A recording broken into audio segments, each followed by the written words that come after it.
สบายดีพ่อแม่พี่น้องทุกคนวันนี้จะพาพี่น้องชมสวนคือเก่าเหมือนเดิมชมสวนแล้วพี่น้องเปิดน้ำพี่น้องเปิดน้ำโฮดฝนบ่ตกเปิดน้ำโฮดเนาะพี่น้องฝนบ่มาหลายมื้อหลายวันก็เปิดน้ำโฮดแล้วพี่น้องพาพี่น้องชมสวนยอดนี่ก็เริ่มแล้วพี่น้องเริ่มสิแก่แล้วยอดนี่แก่ก็ลงสารแล้วพี่น้องว่าที่นี่ลงสารเอาดอกเอาหมากแล้วยังอีกบอกกี่วันพี่น้องยังอีกบอกกี่วันยังอีกบอกกี่มื้อที่ได้ลงสารแล้วพี่น้องลงสารเอาดอกเอาหมากแล้วพี่น้องไอ้บัดทีนี้ใบทุเรียนนะพี่น้องต้องให้มันสมบูรณ์อยู่แบบนี้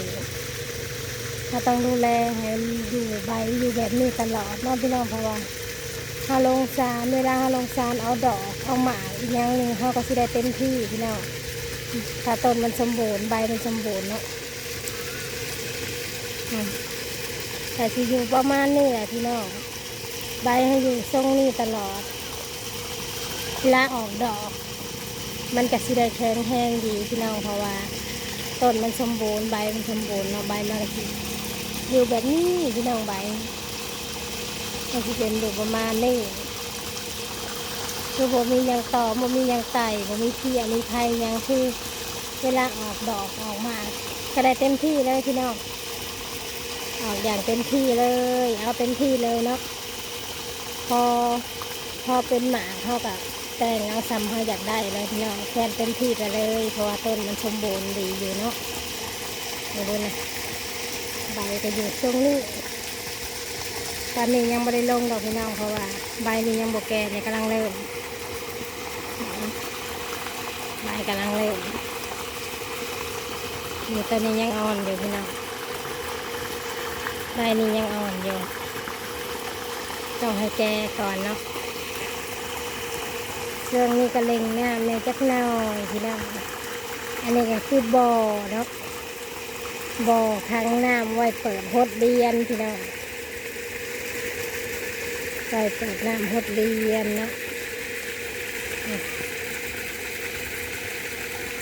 จะอยู่ตรงนี้ตลอดไปได้พี่น้องใบทุเรียนนะดูแลทุเรียน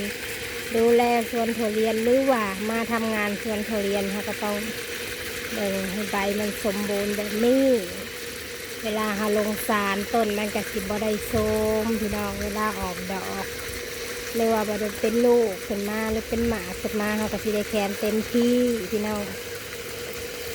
ดูแลต้นทุเรียนหรือว่าทำงานสวนทุเรียนนะก็สิให้ใบสีทรงนี้เนาะแต่ว่าเขากลัวบ่ได้มันเป็นโรคเขากลัวบ่ได้เขาก็คือเปิดปัญญาคือกันพี่น้องแต่ว่าถ้าต้นมันอยู่ทรงนี้เขาก็ต้องดูแลต่อไป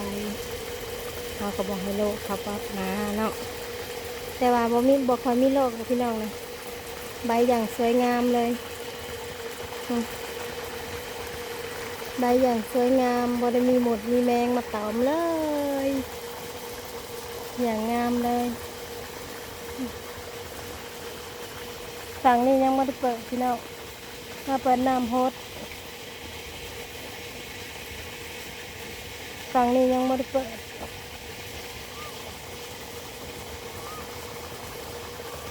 แค่ครั้งหนึ่งก่อนติดตามต่อไปเรื่อยๆพี่น้องได้จะให้เบิ่งทีละขั้นตอนเนาะช่วงนี้กับขั้นตอนดูแลต้นดูแลใบพี่น้องเดี๋ยวก็ออกช่วงลงสารกับสิดูแลต่อไปเรื่อยๆแหละพี่น้องจนได้ขายหมาขายลูกคือแหละอันนี้คือดูแลต้นช่วงนี้ก็ทำต้นทำใบเนาะพี่น้องช่วงทำใบเปิดน้ำครั้งนี้ก่อนพี่น้องเปิดครั้งนี้แล้ว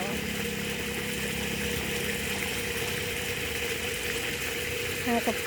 หญ้าไปทีละหาประตูพี่น้องหัวน้ำแห้งอยู่เนาะเบิ่งไปเรื่อยๆพี่น้องติดตามไปเรื่อยๆเดี๋ยวแม่น้องบอกว่าสิพาเบิ่งไปทีละขั้นตอนพี่น้องพอมียังหลายคนทำสวนเรียนกับพาชมสวนคือเก่าเหมือนเดิมพี่น้อง